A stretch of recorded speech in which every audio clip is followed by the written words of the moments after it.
하나님 말씀 보시겠습니다. 요한일서 3장 4절로부터 8절까지 말씀. 요한일서 3장 4절로부터 8절까지 말씀. 네, 우리 한 절씩 교독하시겠습니다. 죄를 짓는 자마다 불법을 행하나니 죄는 불법이라.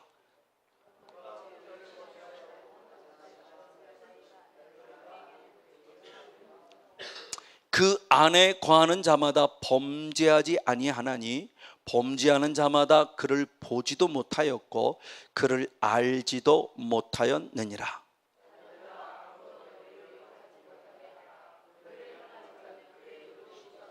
다 같이 있습니다. 죄를 짓는 자는 마귀에게 속하나니 마귀는 처음부터 범죄함이니라. 하나님의 아들이 나타나신 것은 마귀의 일을 멸하려 하심이니라. 아멘. 할렐루야. 네, 오늘은 지난주에 이어서 두 번째 시간, 마귀의 정체에 대한 두 번째 시간을 가져보고자 합니다. 아마 총 4시간을 아마 가져야 될 것 같아요. 사도 요한의 영성 안에서 영지주의자의 이단에 대해서 잘못되어진 그들의 정체를 드러내기 위한 모습이 결국은 영의 세계에 들어가니까 결국은 악한 사단에 의한 것이라는 부분을 드디어 끄집어낼 수밖에 없는 그 장이 드디어 3장에 나옵니다. 단순히 이단, 단순히 영지주의, 단순히 한 번 구원한 영원한 구원이라고는 이 교리를 가르쳤다는 것이 아니라 그들 속에 역사하는 존재가 누군가에 대한 부분을 오늘 사도 요한은 드디어 사단이라는 존재를 끄집어냈다는 거죠. 지금도 끊임없는 이단들의 역사라는 부분도 볼 수 있고요. 그러면서 마귀에 대한 정체를 보면서 1장부터 시작해서 나는 누구인가부터 쭉 보고 그런 부분에 살펴보면서 다시 오실 재림의 예수님을 기다릴 우리 영성의 대응을 살펴보면서 지난 시간에 마귀는 누구인가에 대한 부분을 요한일서 3장 8절 말씀을 중심으로 살펴봤어요. 마귀라는 정체에 대한 부분은 우리가 잘 알고 있듯이 가장 먼저 처음부터 죄를 범한 자예요. 처음부터. 이 처음부터가 분명한 부분이 아르케라는 원어로서 창조 이전의 영적 세계부터 이미 하나님께 죄를 범한 자예요. 그러니까 이 사단이라는 존재의 영성을 딱 창조 이전의 영적 세계부터 하나님을 대적하여 하나님께 죄를 범한 자. 그래서 이가 땅으로 쫓겨나서 마귀라는 존재로 잘 알듯이 바로 베드로후서 2장 4절의 말씀 보면 범죄한 천사였다는 거죠. 그러면 처음부터 죄를 범했는데 어떤 죄를 범했냐 그랬을 때 유다서 1장 6절을 통해서 보면 자기 지위 그리고 자기 처소 자기 위치, 이 지위가 똑같이 아르케예요. 그러니까 하나님이 천사에게 처음부터 주었던 직분, 그의 자리, 그의 위치가 있어요. 그것이 에스겔서 28장의 9절로부터 쭉 말씀을 통해서 보면은 두로 왕을 통해서 예를 들은 거죠. 두로 왕이 마귀가 아니라 두로 왕의 영성을 통해서 천사가 가지고 있는 성향과 사단이 가지고 있는 성향이 두 가지가 돼 있었는데 가장 먼저는 천사가 가지고 있는 성향의 존재를 보니까 에덴 동산에 같이 있었다 하면서 에덴 동산에 같이 있을 때 하나님이 그에게 무기를 영적이란다. 그 찬양의 도구들을 주죠. 에스겔서 28장 13절 말씀. 에스겔 18장 13절 시작. 내가 옛적에 하나님의 동산 에덴에 있어서 각종 버섯 곧 홍버섯과 황버섯과 금강석과 황옥과 홍만호와 장옥과 청버섯과 남버섯과 홍옥과 황금으로 단장하였었음이며 내가 지음받던 날에 너를 위하여 소고와 비파가 예비되어 있더라. 하나님께서 이 천사를 창조하고 있을 때 소고와 비파를 예비하셔서 이를 통해서 찬양으로 영광 돌리는 존재로 만들었고, 그리고 14절의 말씀에 보면 기름 부음을 받은 그랬어요. 기름 부음을 받은 그룹이라고 그러면서 이 그룹이란 존재 천사적인 사명의 또 하나의 모습은 수호천사죠. 하나님의 보좌를 수호하고 에덴 동산을 수호하고 그리고 하나님의 언약궤, 지성소에서 언약궤를 수호하는 그런 수호 천사로서의 하나님의 완벽한 모습을 주신 자기 자리가 있었어요. 그리고 이건 피조물입니다. 그런데 이 자리를 벗어난 거죠. 그리고 하나님의 자리를 찬탈하려고 하는 영적인 쿠데타를 일으킨 존재가 바로 마귀라는 존재다. 그래서 이는 창조진의 영적 세계부터 죄를 가지고 있었고 그 죄를 가지고 땅으로 내려와서 지금도 끊임없이 우리들에게 죄를 범하게 하는데, 우리가 행위적으로 생각으로도 죄를 범하는 것도 참 중요하지만 지금 이 순간에도 오늘 저와 여러분에게 있어야 될 믿음의 자리를 지키지 않게 만들고 있다는 거죠. 하나님이 성곤용 목사를 향해서, 하나님이 예레미야도 마찬가지죠. 예레미야 1장 5절에 보면은 예레미야가 엄마 아빠의 사랑이 있기 전부터죠. 엄마 아빠의 뱃속에서 사랑의 열매가 맺어지기 전부터 이미 하나님은 예레미야를 택했다. 예레미야를 알고 있었다. 그리고 선지자로까지 만들려고 하는 부분까지 주님은 다 계획을 갖고 계셨다라고 말하며, 우리라는 존재가 있기 전부터, 엄마 아빠의 사랑의 열매가 맺기 전부터 이미 하나님은 저를 향한, 여러분 각자를 향한 그런 비전이 있었고 꿈이 있었고, 그 꿈을 이루는 과정에 오늘 우리들이 있는 줄 믿고 그 원하시는 부분 속에 저와 여러분이 서 있는 줄 믿습니다. 그랬을 때 하나님이 주신 은혜죠. 바로 그 부분 속에서 주어진 은혜인데, 만약 저에게 예를 든다면 목사로서의 자리가 있는데, 오늘 성곤용 목사가 목사로서의 자리는 떨쳐버리고 목회자, 종교, 기독교 내에 있는 정치라는 부분 속에, 그리고 그것이 지극히 세속화되어 있는 모습 속에 빠져나가서 내가 있어야 될 기도와 말씀 전하는 일에 전무하지 않고 다른 것에 빠져 있단다면, 나는 성령의 통치를 받는 자가 아니라 내 안에 사단의 통치를 받고 사단을 주인으로 삼고 있는 것이죠. 저희 이제 그 성령 밴드에 어느 선교사님이, 제가 지난번 필리핀에 갔을 때 잠깐 알게 된 선교사님이 어떤 글을 올려놨어요. 옥하는 목사님의 글이더라고요. 돌아가시기 전에 2005년도에 아마 어떤 세미나에 있었던 그 글을 이렇게 올려놓은 걸, 좀 장문의 글을 올려놓은 거예요. 확실히 은퇴를 해야 될 필요성은 분명히 있을 것 같아요. 목회할 때는 교회 성장과 목양이라는 것에 너무 바쁘다 보니까 하나님의 마음을 놓칠 경우가 참 많을 것 같아요. 근데 은퇴를 하고 나니까 보이는 거죠. 그러면서 나는 부정적인 사람도 아니고, 나는 부정적으로 우리 교회를 보고 싶지도 않지만, 그러나 오늘 한국교회 병폐를 2005년도에 쓰신 글이더라고요. 나는 보기를 원한다. 왜? 내일에 더 나은 내일을 위해 나가기 위해서. 그러면서 가장 먼저 얘기한 게 뭐냐면 세속화예요. 오늘 이 땅의 대한민국의 교회가 세속화되어짐으로, 정말 그분도 이미 5,000년대에 말씀하셨더라고요. 한국의 복음이 값싼 복음으로 타락했고 세속화가 되어짐으로 말미암아 믿음은 강조하는데 행위가 없는 교회로 타락하게 만들었다라고 하는 이런 의미 속에서 목회자들의 세속화, 그리고 성도들의 세속화, 그리고 교회의 세속화, 그것이 물질 만능주의가 되어버렸고, 그래서 왜 교회를 크게냐, 그 목사님도 노골적으로 얘기했어요. 계시록의 7개 교회를 성경에 대표적으로 보고 있는데, 계시록의 7개 교회 하나님께서 교회를 목양을 많이 하고 성도 수가 많아서 그들을 칭찬한 교회가 있습니까? 단 한 교회도 없습니다. 목사님들이요, 정신 차리십시오. 도대체 몇 명의 목회를, 얼마나 목회를 꿈을 꾸는지 모르지만 목사님들이 교회 성장이라는 부분 속에 목매지 마십시오. 그런 의미예요. 오히려 교회가 성장하고 컸다라고 하는 사대교회와 라오디게 교회는 100% 책망만 받는 교회였어요. 그러나 가장 가난했고 가장 별 볼 일 없는 교회인 서문학 교회와 빌라델비아 두 교회만이 100% 칭찬받는 교회였어요. 그러니까 우리의 가지고 있는 사상을 완전 팍 깨트려버려. 맞아요. 사실은 그게 맞는 거예요. 근데 우리는 은연중에 어느 때부턴가 잘못되어진 모습을 통해서 번영신학이 우리 안에 들어왔고 성공신앙이 우리 안에, 성공신학이 우리 안에 들어오면서 상황과 환경과 이런 걸 다 그냥 다 무조건적으로 어떻게든 교회가 사람이 많게 하기 위한 모습 속에서 큰 교회는 작은 교회 성도를 뺏어가야만 해서 당신네 교회는 키워서 성장했다라고 말하는지 모르지만 막상 자그마한 교회 목사님은 한 명의 성도가 떠남으로 교회를 폐쇄해야 되는 아픔과 고통 속에 눈물 짓는 목사님들이 많다라는 부분이죠. 그런 부분 속에서 교회가 세속화되어져 있어요.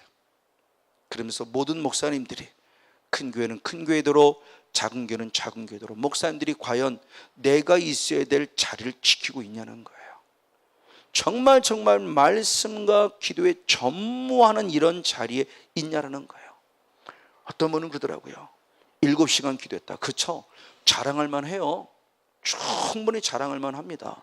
그러나 7시간 기도한 것 자랑한다고 해서 그것이 하나님이 기뻐하느냐? 아니겠죠.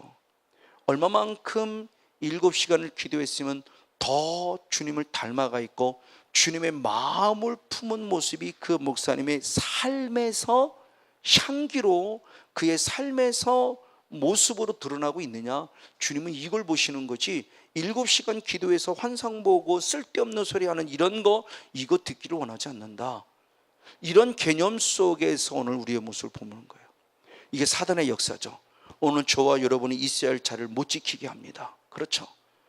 다윗도 자기가 있어야 할 자리를 못 지키는 순간 그는 간음의 죄를 범했고요. 우리가 너무너무 잘 아는 말씀이죠. 성경 안에서 또한 엘리란 제사장 역시도 자기가 있어야 할 자를 지키지 못함으로 결국은 하나님의 언약궤를 빼앗겼으니 영광이 떠났다는 것이죠. 하나님의 임재가 떠났다는 거예요. 그러나 유일하게 자기가 있어야 할 믿음의 자를 지킨 사무엘은 끝까지 어린 날임에도 불구하고 믿음의 자리, 기도의 자리를 지킴을 통해서 하나님의 음성을 듣기 시작했고 그의 한 말이 하나도 땅에 떨어지지 아니했고 다 이루어짐을 통해서 많은 이스라엘 백성들은 그는 비록 나이가 어리다 한다 할지라도 선지자로 여겼고 그 영성을 통해서 빼앗긴 하나님의 언약궤가 회복이 되어졌고 그를 통해서 이스라엘 민족을 하나님이 원하시는 건강한 민족으로 이루는 것처럼 오늘 저와 여러분도 어떤 환경, 어떤 조건에 있든지 반드시 우리가 있어야 될 믿음의 자리인 기도의 자리 빼앗기지 않기를 축복합니다. 말씀의 자리 빼앗기지 않기를 축복합니다. 그래서 빼앗기지 말라고 주님이 몇 번이고 말씀하셨죠. 바로 이런 모습 속에서 마귀의 정체를 밝혀보았고 그러면서 특별히 우리의 기독교 하나 들어온 부분 속에서 마귀라는 존재가 우리 죽은 조상들의 사후의 영이다라고 잘못 가리킴에 대한 부분을 통해 보면서도 절대 그것이 아니라는 모습을 통해서 우리는 범죄한 천사인 사단의 특성에 대한 부분을 통해서 우리가 한번 살펴보면서 마귀의 정체를 우리가 한번 살펴봤습니다. 이제 오늘은 두 번째 시간입니다. 마귀의 정체에 대한 부분은 오늘은 이름을 중심으로 한번 통해서 한번 살펴보면서 한번 이름의 뜻이 갖는 그 의미를 통해서 그들의 정체가 어떤 정체를 가지고 있는가의 부분을 한번 살펴보려고 해요. 가장 대표적으로 먼저 사단이라고 하는 이름을 가지고 있습니다. 사단이라는 이름. 이 사단이라면 전 세계의 공통 용어죠. 이건 시브리어입니다. 사탄. 그래서 시브리어 사탄, 그리고 헬라어는 사타나스 그렇게 되고, 그리고 영어나 모든 부분이 우리가 쓰는 공통적인 언어가 사단이에요. 사단이란 뜻 자체는 대적입니다. 대적.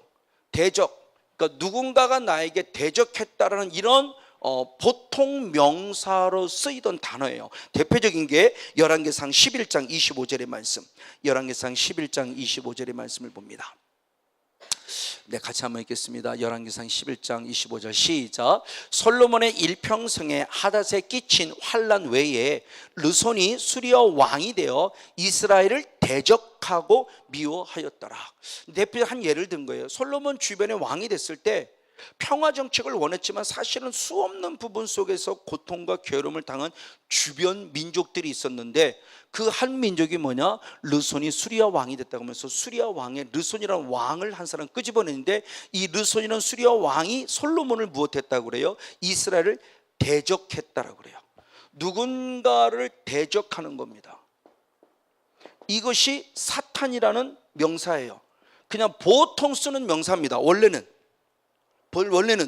그 사탄 그랬을 때 이스라엘 백성들이 살아가는 사탄 그랬을 때 저 사람이 지금 나에게 대적하는구나, 저 사람이 나를 지금 힘들게 하는구나, 저 사람이 나를 좀 아프게 하는구나, 저 사람이 나를 쓰러뜨리게 하는구나 라고 그랬을 때 야, 너 대적하지 마 이렇게 표현할 때 사탄이라는 언어를 사용한다는 거예요. 이게 일반 보통 명사로 쓰였어요. 그런데 이 보통 명사로 쓰이던 사단이라는 원어가 영적인 세계에 들어가서 하나님이나 하나님을 믿는 하나님의 사람들을 대적하는 사건들이 나타났을 때 똑같이 역시 사탄이라는 단어를 사용하면서 이제는 고유명사, 보통 명사로서의 사단이 아니라 이제는 영의 세계 속에서 고유명사, 사탄이란 이름으로서의 고유명사화 되어지는 모습으로 사용이 되었다는 겁니다. 대표적으로 스가랴 3장 1절 말씀을 봅니다. 스가랴서 3장 1절 역시 한번 같이 있습니다. 시작. 대제사장 여호수아는 여호와의 사자 앞에 섰고 사단은 그의 우편에 서서 그를 대적하는 것을 여호와께서 내게 보이시니라. 아멘. 자, 지금 스가랴 선지자를 통해서 환상 가운데 본 것입니다. 어떤 환상을 봤느냐? 여호수아라는 대제사장이 있는데 여호수아라는 대제사장뿐만이 아니라 그 앞에 하나님의 사자인 천사도 있고 그리고 그의 우편에 누가 서 있다? 사단이 서 있다는 거예요. 환상을 보는 겁니다. 환상을 스가랴 선지자가 여호수아라는 대제사장이 여기 서 있고 그리고 그 앞에 사단도 있는 건 반면에 또 누구냐? 사단도 서 있다는데 이 사단은 완전히 하나의 어떤 대상을 얘기하는 거예요. 어떤 현상이 아닙니다. 보통 명사는 현상이에요. 수리아 왕 르손이 솔로몬을 괴롭힌 거예요. 이게 사단이라는 보통 명사로 쓰였던 거예요. 근데 이제는 영의 세계에 들어가서는 보통 명사가 아니라 고유 명사와 어떤 존재를 얘기하는 거예요. 존재. 그러니까 사단이라는 존재가 똑같아. 뜻은 똑같아요. 사단이라는 존재는 결국 뭐냐? 누군가를 무엇하는 자예요? 대적하는 자예요. 그때 영의 세계에서 어떤 존재가 나를 대적했다는 현상을 말하고자 하면 아니라 그 존재를 얘기하는 고유 명사로서 쓰기 시작했다는 거예요. 그래서 사단이라는 용어가 보통 명사에서 고유 명사가 되어졌다라는 부분을 우리가 이해를 하자는 겁니다. 그러면서 사실은 그 밑에 내려가서 그를 대적하는 것도 또 대적이 나와요. 저 원어도 사탄이에요. 근데 저 원어는 앞에 있는 사탄의 원어와 그게 뭐 그 숫자 그 나오는 게 뭐죠? 그게 뭐라고 그러죠? 그 수가 달라요. 그 밑에 있는 사단은 동사입니다. 저는 어떤 움직임의 현상 나타나는 현상 중에서 누가 나를 그 사단이 지금 이를 대적했다는 부분 속에 대적이에요. 근데 그 아까 조금 얘기했던 그 열왕기상 아까 그 솔로몬이 대표했던 그 사단이라는 이 대적의 모습이 이 번호와 지금 고유명사된 사단의 번호가 같은 번호예요. 그러니까 보통 명사에서 고유명사가 됐다. 이걸 먼저 이해하시려면 그렇게 이해하면 될 것 같아요. 성회 때 말씀을 많이 드렸죠. 예수란 이름이죠. 예수란 이름. 예수란 이름도 처음에는 보통 명사였어요. 대표적인 출애굽기 14장 13절 말씀을 봅니다. 출애굽기 14장 13절 말씀 역시 한번 보겠습니다. 시작. 모세가 백성에게 이르시되 너희는 두려워 말고 가만히 서서 여호와께서 오늘날 너희를 위하여 행하시는 구원을 보라. 너희가 오늘 본 애굽 사람을 또다시는 영원히 보지 못하리라. 아멘. 하나님께서 이제 홍해를 건너기 바로 직전에 앞에는 홍해라는 큰 벽이 쌓여있고 뒤에는 애국군이 쫓아오는 큰 벽이 완전 뭐라고 그래 이게 꽉 갇혀서 죽을 수밖에 없는 상황 속에 있을 때 하나님이 하신 말씀, 얘들아 걱정하지 마. 너희는 가만히 있어. 그리고 내가 너에게 행하는 무엇을 봐? 내가 어떻게 구원을 행하는가? 그 구원을 보라 그랬을 때 이 구원이 예수아예요. 예수아. 그러니까 히브리어 원어로만 예수아예요. 보통 명사로 쓰인 거예요. 근데 이 보통 명사를 예수님이 하나님이 당신의 아들을 이 땅에 보내실 때 무슨 이름으로 보내셨죠? 예수란 이름으로 보내시면서 역시 똑같이 보통 명사로 쓰이던 어떤 현상을 고유명사, 한 존재에게 이름을 붙여준 거예요. 그래서 예수님이 마태복음 1장 21절의 말씀에 우리를 이 땅의 모든 사람의 무엇으로부터? 죄로부터를 구원할 자라는, 구원의 이름은 똑같은 가지고 있는데 죄로부터 구원할 이름을 가지며 고유명사와 한 것처럼, 그러니까 예수와라는 이름이 예수와라는 고유명사가 된 것처럼 사단이란 이름이 똑같이 사단이란 이름으로 고유명사화 돼서 한 존재를 가리키는 언어로서 쓰여져도 대적이라는 의미를 가지고 있다는 거예요. 또한 잘 알고 있는 마귀라는 이름 역시도 마찬가지입니다. 그래서 사실은 히브리어에는 마귀라는 단어를 가지고 있는 고유명사가 없어요. 원래 고유명사적인 의미를 가지는, 의미를 따지면 이건 헬라에서 디아볼로스라는 원어인데, 디아볼로스는 원어는 참소자, 중상자, 모략자 뭐 이런 개념이에요. 그러니까 누구를 참소하는 거예요. 그러니까 사탄의 의미는 똑같은 존재인데 뭔가 대적해서 나를 괴롭히고 뭔가 물리적으로 뭔가 신체적으로 어떤 환경적으로 막 이런 부분이란다면, 마귀라는 이름은 헬라어에도 있어요. 헬라어인데 그 마귀라는 이름의 헬라어 디아볼로스라는 그 원어 자체의 모습은 어떤 의미를 가지고 있냐면은 말 그대로 이건 참소, 어떤 뭐라 그래, 비아냥, 어떤 중상모략, 그러니까 이런 부분을 통해서 나를 괴롭히는 존재를 바로 마귀라는 이름을 가진 디아블로스 여기서 똑같이 역시 보통 명사에서 고유 명사가 됐어요. 대표적으로 디모데후서 3장 3절의 말씀을 봅니다. 대표적으로 디모데후서 3장 3절의 말씀을 봅니다. 네, 같이 한번 읽겠습니다. 시작. 무정하며 원통함을 풀지 아니하며 참소하며 절제하지 못하며 싸나우며 선한 것을 좋아 아니하며, 그렇죠? 마지막 때 사랑이 식어질 것에 대한 모습을 얘기하면서 사랑이 식어질 현상 가운데 하나를 얘기했을 때 중반째 보니까 참소하며, 그런데 저것도 똑같이 디아볼로스예요. 그러니까 일반 보통 명사로 쓰던 거예요. 참소하던 어떤 그런 존재를 마귀의 어떤 범죄한 천사의 성향을 보니까 꼭 그런 짓을 하니까 저걸 마귀라고 부르자. 그래서 마귀라는 고유름을 가지게 된 거죠. 사단이라는 고유름을 가지게 된 것처럼, 예수라는 고유름을 가진 것처럼 마귀라는 이름도 똑같은 부분이에요. 바로 이런 부분의 모습을 봅니다. 그러면서 사단이라는 이름과 마귀라는 이름은 동일합니다. 근데 저는 정말 안타깝게 제가 어려서 고등학생 때, 중학교 때 자랐을 때 저희 담임 목사님으로부터, 그때는 영의 정 때문에 저희들이 충분히 배웠고 경험하고 체험하던 시대는 아니기 때문에 설교 때 들었던 기억이 나요.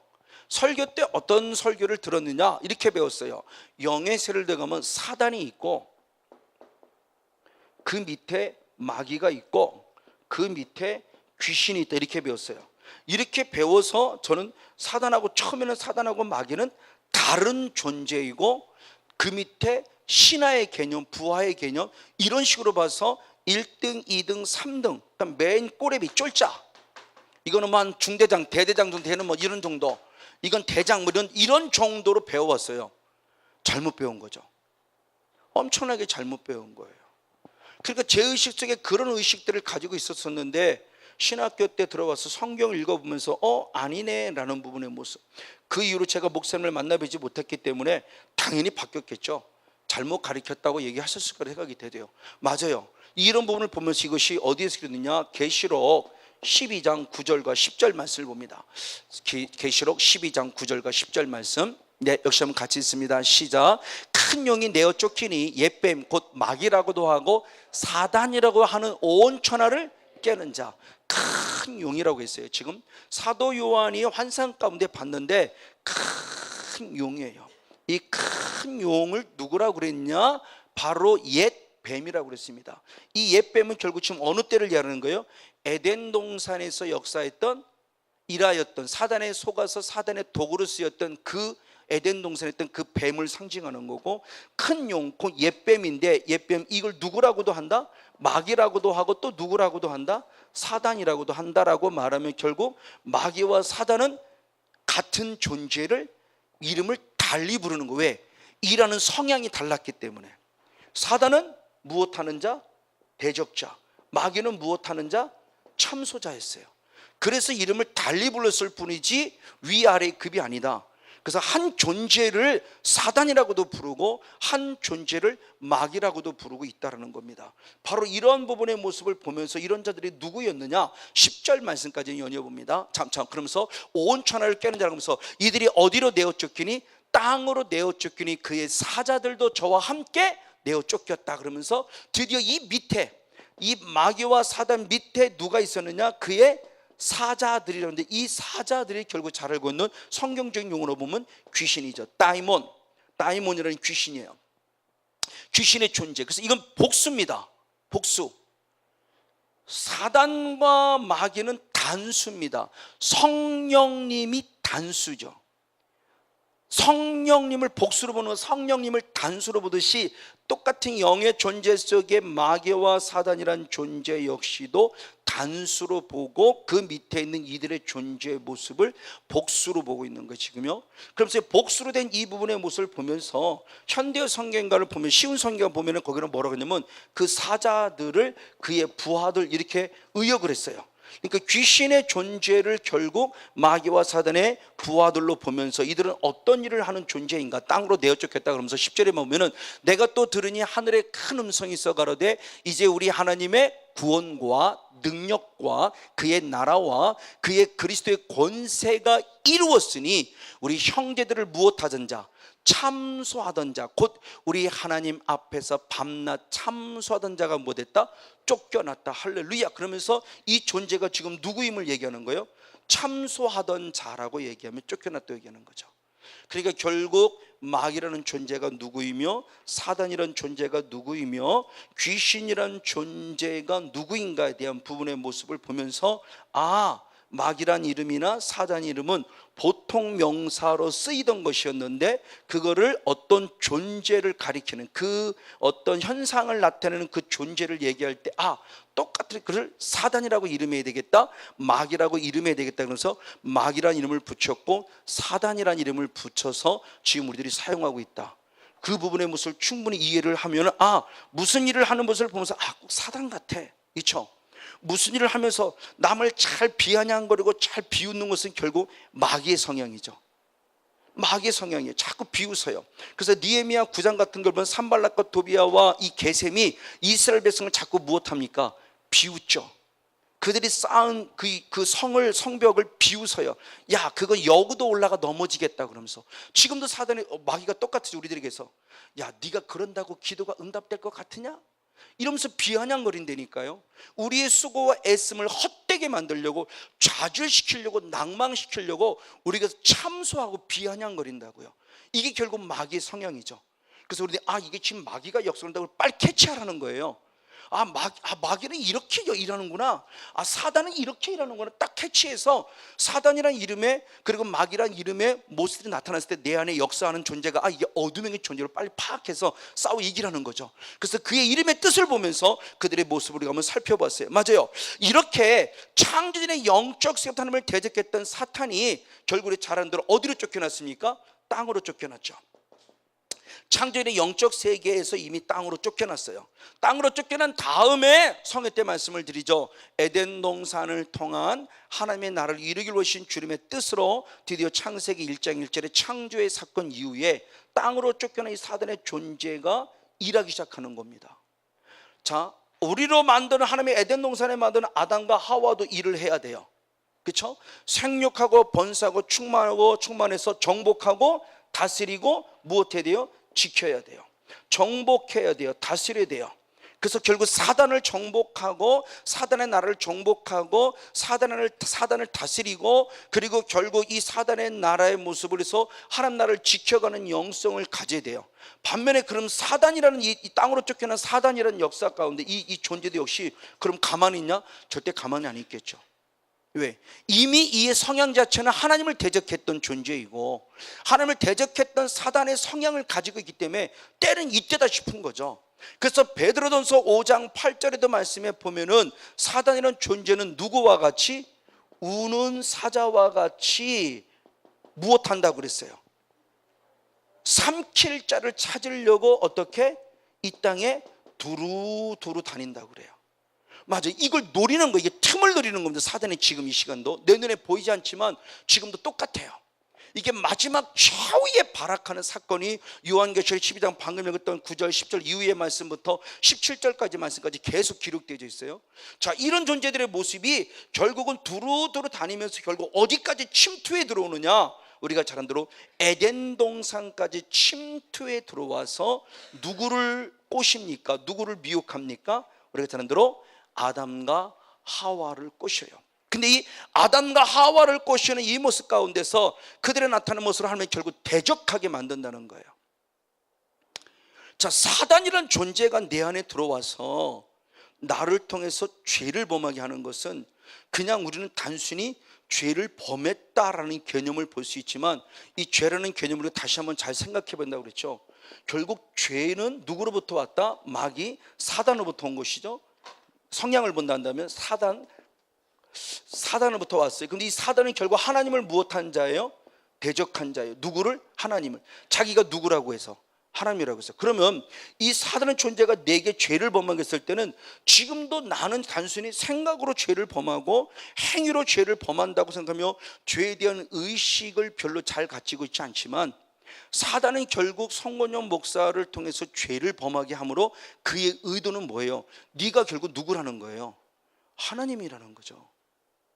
그러니까 우리들의 죄에 대한 의식이 결국 왜 죄라는 걸 하나님이 싫어하는가의 존재를 잘 알아야 돼요. 우리는 피조물이에요. 근데 우리가 하나님을 대적하는데 가만히 있겠습니까? 하나님께서. 그렇죠. 지금 일본이 대한민국을 자꾸 건들고 있고요. 지금 북한이 지금 미국을 자꾸 자극하고 있어요. 그럼 미국이 가만히 있겠습니까? 어떤 나라든 간에 누군가를 나를 건들면 나는 가만히 있지 않아요. 그 대적하는데 누가 가만히 있겠어요? 그럼 하나님이 단순히 죄라는 자체가 싫은 것이 아니라 죄가 가지고 있는 의도, 의미가 싫은 거죠. 만약 성건용사가 음란의 죄를 범했다면 단순히 행위적으로는 음란의 죄지만 영의 세계에 들어가 보면은 선악을 알고 선악을 유일하게 알았던, 누구만이 갖는, 하나님만이 갖는 고유 권한이었던 것을 이 사단의 역사를 통해서 결국 하나님 앞에 대적하여 나도 하나님과 똑같이 선도 알고 악도 뭔가 아는 존재라고 말하며 나를 하나님처럼 상승시키는 이 하나님을 대적하는, 이것 때문에 주님이 싫어한다는 거예요. 그러니까 죄를 우리가 정말 싫어해야 돼요. 죄 지으면 결국 내가 의도하지 않아서 난 누구와 똑같다는 거예요? 하나님과. 이거를 알면 우리가 죄에 대한 모습을 좀 더 심각하게 생각하는데 별로 심각하게 생각하지 않아요. 그럴 수도 있지 뭘. 우리는 원래 죄인인데 말이야. 원래 죄인인데 그럴 수 있지 뭐. 아주 죄에 대해서 하찮게 생각하니까 하나님은 마음이 안타까운 거죠. 사랑하는 자녀들이 교통사고를 당해보지 않았기 때문에 교통사고 심각한 점, 어른이 교통사고 심각한 걸 알아요. 까딱하면 죽는, 그냥 병신 정도가 아니라 죽는 것도 아니까 너 차 조심해야 돼, 차 조심해야 되라고 아무리 부모님의 자녀에게도 얘는 차가 뭔가 아무런 위험성도 아무도 몰라요. 그까짓 거 뭐 한번 부딪혀보고 까당 다쳐봐야 그 다음부터. 그래서 베드로는 4장 1절의 말씀에 베드로가 이 죄로 말미암아 고난을 당해보고 나서야 죄와 싸워 이기려고는 그런 영성을 가졌다는 것처럼 우리들의 모습이 바로 이 모습이에요. 그것이 창세기 말씀에 기록된 말씀입니다. 창세기 말씀 보겠습니다. 창세기 3장 5절의 말씀을 보겠습니다. 창세기 3장 5절의 말씀 같이 한번 읽습니다. 시작. 너희가 그것을 먹는 날에는 너희 눈이 밝아. 누구같이 돼요? 하나님같이 되어 뭐를 하게 된다? 선악을 알 줄을 하나님이 아심이니라. 그 선악을 알게 하는 나무를 먹지 않았으면 오직 선만 알아서 하나님의 말씀 알아서 그 안에서 정말 지금도 행복하게 할 텐데, 저 선악을 알게 하는 나무를 먹는 것부터 선도 알고 결국 뭣도 알았어요? 악도 알았는데 그 악을 알게 한 존재가 결국 누구였어요? 사단이라는 존재가 결국은 알게 하면서 너 이거 먹으면 하나님은 똑같아져. 그러니까 하나님의 죄를 싫어하는 이유가 바로 결국인 거죠. 우리는 피조물이에요. 피조물이 어떻게 감히 창조주에게 대적을 하고 있을 수 없는 일을 범하게 하는 거예요. 사단의 존재가 지금도 나와 저런 들어서, 그리고 역시도 마찬가지예요. 가인에게도 똑같아요. 자, 요한일서 3장 12절 말씀, 요한일서 3장 12절 말씀 봅니다. 요한일서 3장 12절 말씀 시작. 가인같이 하지 말라. 저는 악한 자에게 속하여 그 아우를, 자, 아담과 하와에게도 결국 임해서 그를 두루두루 사치고 그 삼킬자를 찾고 결국도 넘어뜨렸어요. 가인도 역시 마찬가지예요. 가인이 우리가 무슨 죄를 범했어요? 우리 잘 아는 대로 살인죄를 범했어요. 그러면 가인이 단순히 살인죄를 범했다는 게 중요한 거냐? 하나님은 그걸 보고 있는 것이 아니에요. 중요해요. 가인은 누구에게 속했다고 그러니까? 악한 자에게 속했기 때문에 살인을 범했다는 거예요. 누구의 소유였냐는 걸 보는 겁니다. 분명히 가장 근본적인 본질로 들어가면 가인도 하나님의 아들이에요. 하나님의 사랑하는 자녀 아담과 하와를 통해 탄생된 하나님의 귀한 아들이었기 때문에 누구를 지금 예배합니까? 하나님을 예배하는데 어느 순간 갑자기 그는 동생을 죽이는 최초의 살인자가 되죠. 그래서 요한복음 8장 44절에도 처음부터 그는 누구였다? 살인한 자였다 그러죠. 살인한 자. 사단이 살인했다는 거죠. 그러면서 누구에게 속했다? 악한 자에게 속했다고 그래요. 이 악한 자는 우리가 알고 있는 그런 나쁜 사람이라는 개념이 아니라 이 악한 자는 결국 누굴 얘기냐? 지금 사단을 얘기하는 거예요. 요한일서 5장 19절에 이렇게 표현했어요. 요한일서 5장 19절. 요한일서 5장 19절 말씀을 봅니다. 시작. 또 아는 것은 우리는 하나님께 속했고 온 세상은 악한 자 안에 속했다. 악한 자. 저 악한 자는 결국 지금 누구를 얘기하는 거예요? 사단이죠. 의미적이죠.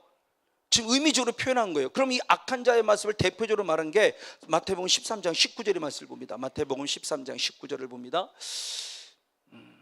역시 있습니다. 시작. 아무나 천국 말씀을 듣고 깨닫지 못할 때 누가 왔다? 악한 자. 길가밭을 지금 하나님의 나라에 대한 설명을 하면서 길가밭을 얘기했을 때 길가밭의 마음의 상태가 어떤 상태인가 했을 때 천국 말씀을 듣기는 들으나 깨닫지 못하는 이유가 있는데 왜 깨닫지 못하느냐? 내가 누구에게 속했기 때문에? 악한 자에게 속했기 때문에 결국 듣지 못했다. 하나님 말씀을 들었는데 가인이 하나님 말씀을 들었죠. 하나님을 예배되고 살인하지 말아야 되고 하나님 말씀을 들었는데 한순간의 모습에 살인을 범할 수밖에 없었던 것은 바로 이 존재가 왔다는 거죠. 지금 말씀도 똑같은 거예요. 말씀 들을 때도 이 존재. 그럼 악한 자는 누구냐? 똑같은 병행 구절의 말씀입니다. 누가복음 8장 12절의 말씀을 봅니다. 같은 병행 구절의 말씀에서는 마태는 악한 자로 표현했는데 누가는 어떻게 표현했냐? 시작. 길가에 있다는 것은 말씀을 들은 자니 이에 누가 왔다? 마귀가 왔다 그래요. 똑같은 길가밭을 표현했는데 누가는 마귀가 왔다고 말하고 마가는 사단이 왔다고 말해요. 똑같은 분에 다 달리 표현했어요.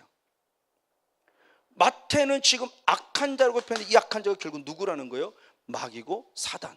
결국 가인은 에덴 동산에서 쫓겨나면서부터 누구에게 속한 자가 됐다? 악한 자, 사단에게 속한 자가 됐다. 왜? 다음 주에 나오겠지만 이 세상의 왕은 누구예요? 사단이거든요. 그러니까 우리도 그 사도 바울이 그걸 본 게 에베소 2장 2절의 말씀에 그러므로 우리 이 땅에 태어났을 때 본질상 나는 누구의 자식이에요?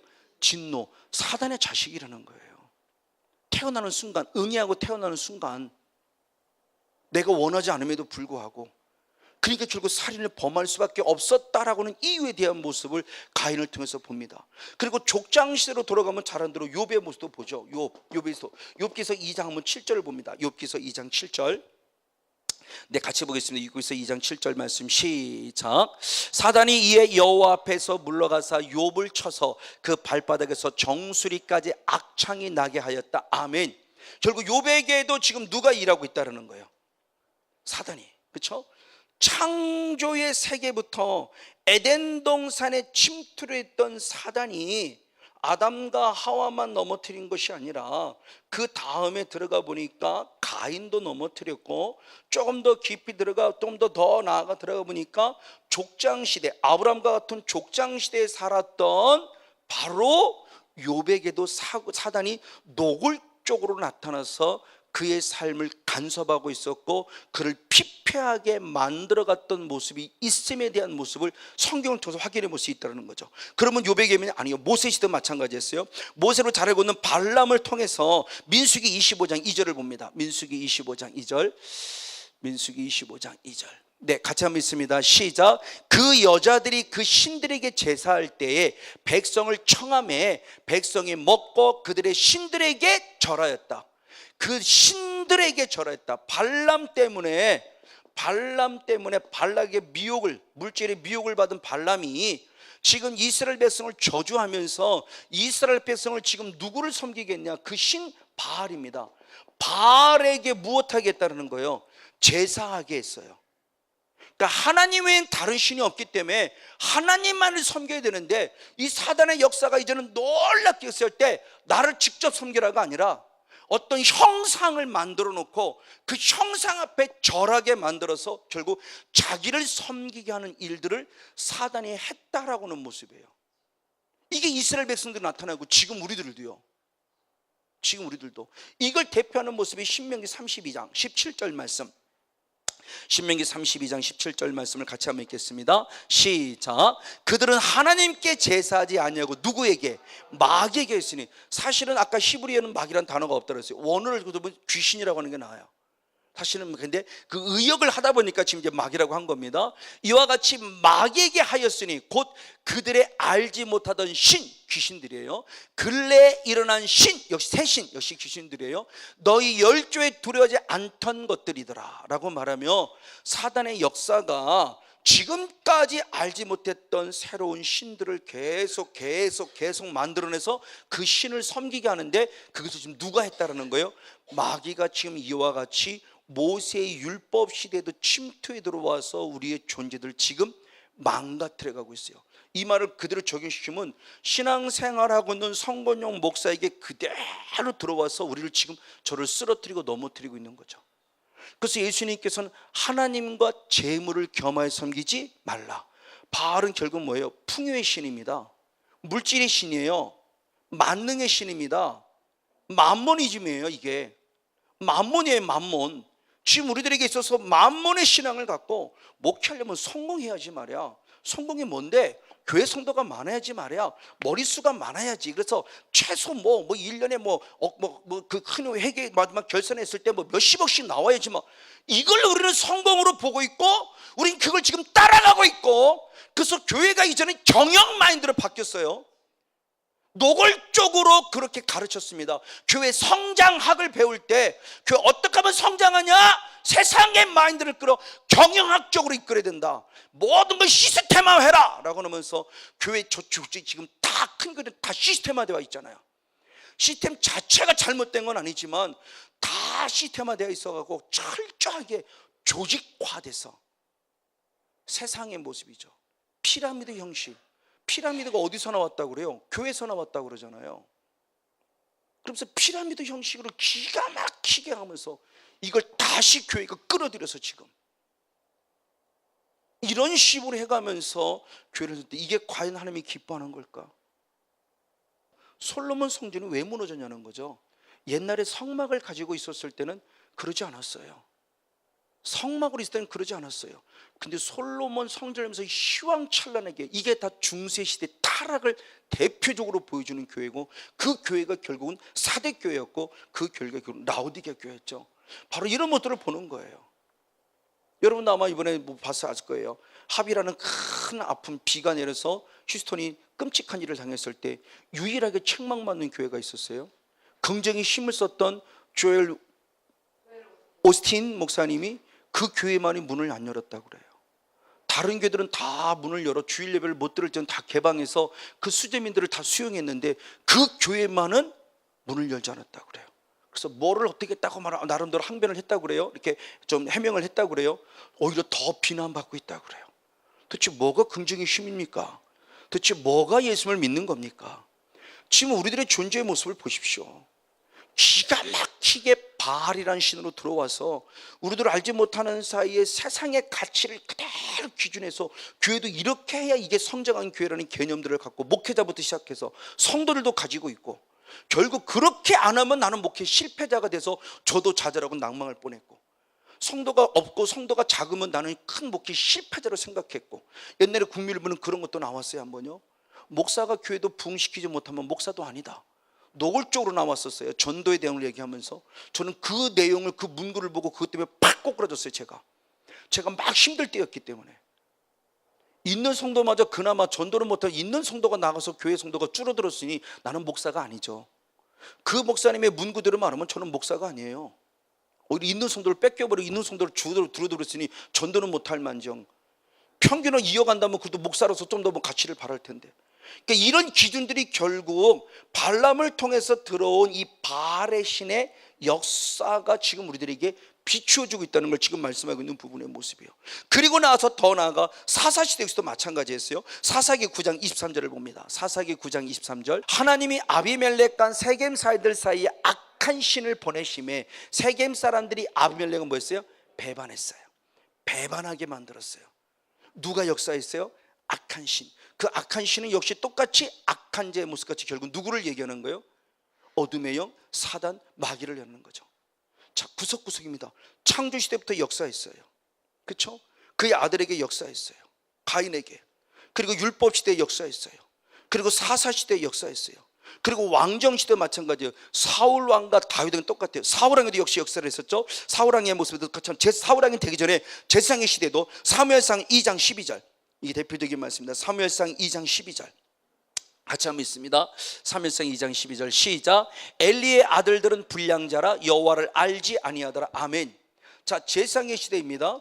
제사장 시대에 엘리의 아들 홈니와 비느하스 두 아들이 누구라고 말합니까? 지금 우리 성경은 불량자라고 말해요. 이 불량자라고 말하니까 우리는 나쁜 사람 이렇게만, 틀린 얘기는 아니에요. 의미적으로 보면 나쁜 목회자, 거짓 선지자라는 거예요. 홈니와 비느하스는 거짓 선지자, 거짓 제사장이라는 얘기예요. 의미로 보면. 근데 원어를 통해서 보면 아니에요. 원어를 보면 이 불량자는 뭐냐면은, 자, 킹제임스 성경역을 그대로 볼게요. 킹제임스 성경역 원어를 그대로 해석했어요. 킹제임스 성경역으로 2장 12절 한번 더 봅니다. 네, 같이 있습니다. 시작. 이제 엘리의 아들들은 누구다? 벨리알의 아들들이다 하면서 벨리알이라고 그럽니다. 이 벨리알이 결국 누구예요? 사단의 또 다른 이름이에요. 이 말을 달리 말하면 엘리의 두 아들인 홈니와 비느하스는 거짓 선지자인데, 왜 거짓 선지자냐? 마귀의 자식이기 때문이라는 거예요. 이게 충격적인 얘기잖아요. 그냥 우리는 불량자예요. 개혁개정은 나쁜 사람의 개념이에요.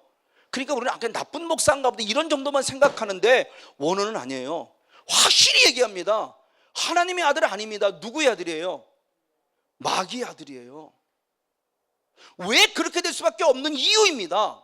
왜 살인할 수밖에 없었는가? 악한 적이 이미 속했기 때문이에요. 왜 바알을 섬길 수밖에 없었는가? 이미 악한 적에 속했기 때문이에요.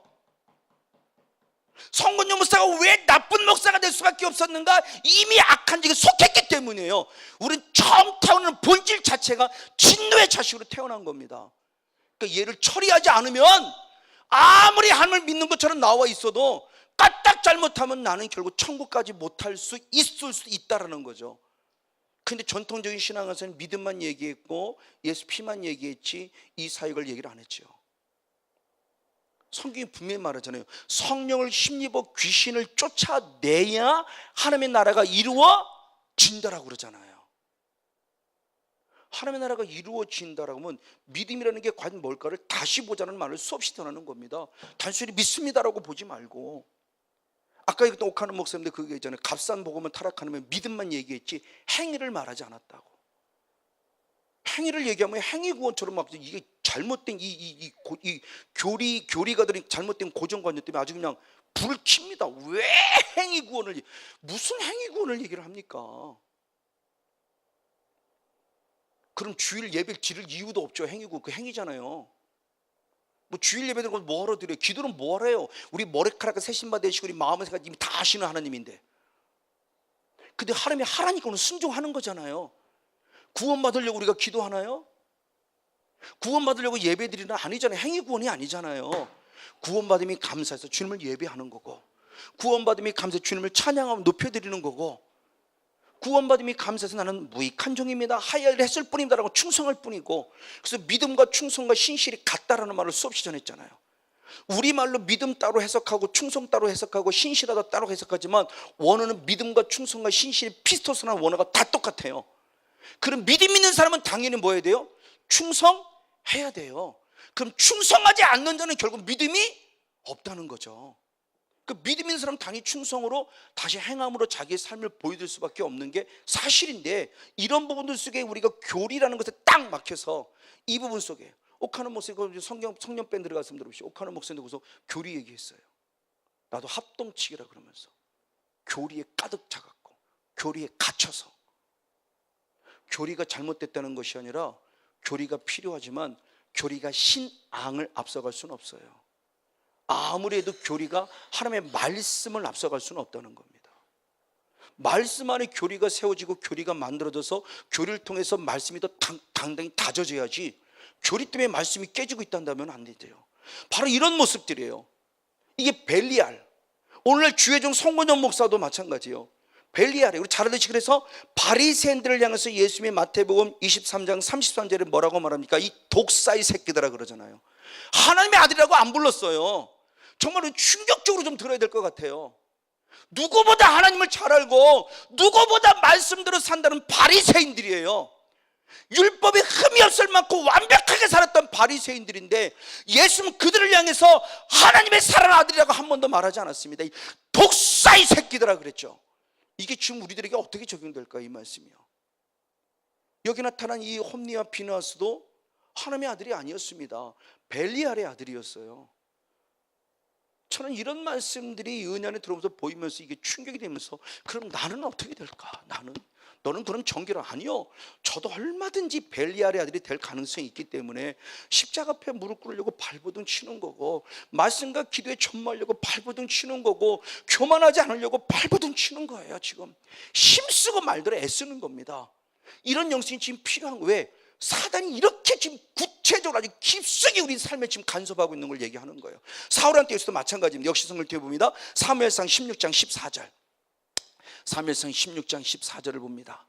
역시 한번 읽겠습니다. 시작. 여호와의 신이 사울에게서 떠나고 여호와의 부신 악신이 그를 무엇하겠어요?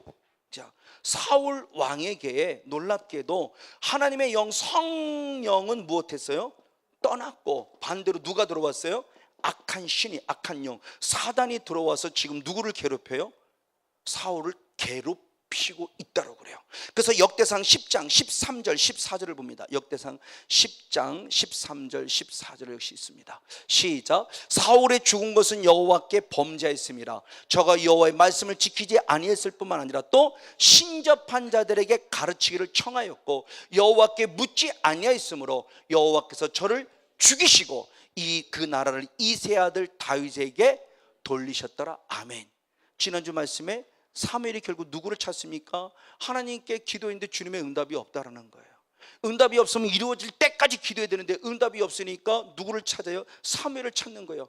하나님을 의지하다가 사람을 찾아가면서 결국 사무엘을 찾으면 사무엘이 죽었으니까 자기가 왕이 되면 신접한 자를 이미 다 쫓아냈음에도 불구하고 또 신접한 자를 다 변장하고 찾아 들어가서 사무엘을 찾아 올렸는데, 그 사무엘을 갖고 얘기하면서 똑같은 말씀인데 우리는 그것이 잘못된 거라고 보고 있는데 이 김기도 목사님 그걸 옳은 거라고 보면서 봐라, 이것이 우리 죽은 조상의 신이 올라오지 않느냐 이렇게 해서 그렇게 적용하고 있으니, 그래서 죽은 이유가 사무엘상 15장의 말씀이 하나님의 말씀을 버렸으므로라고 그랬어요. 네가 나를 버렸으므로 나도 너를 버린다.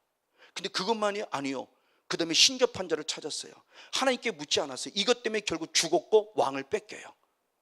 이 모습입니다. 사단이 지금 우리들에게요. 상권년 목사 안에 사단이 있다 한다면 저 하나님 안 믿는 사람 아닙니다. 저도 그전에 보면 하나님을 믿었던 사람이에요. 믿었던 사람인데 가장 먼저 제게 안 되게 한 것이 뭐냐? 기도였어요. 그래서 기도 쉬는 게 결국 뭐예요? 죄죠. 저는 철저하게 경험한 사람이에요. 제 안에 불교를 통해 합법적으로 딱 타고 양형이 교회 부흥 딱 멈추게 할 뿐만 아니라 결국은 기도 못하게 만들었어요. 그래서 저는 기도 못하는 자의 마음을 알아요. 그러나 기도 못한다고 아무것도 아니요. 저는 기도가 못한 것이 안 됐죠. 안 돼. 하려고 했는데도 안 됐어요. 그러니까 저는 하려고 더 애썼어요. 막 주야라고 부르짖으면서 다른 기도를 먼저 주는데 살려달라고 정말 무릎 꿇고 안 된다고 포기하고 있던 것은 아니었어요. 하나님이 저는 그걸 긍휼히 여기지 않으셨을까?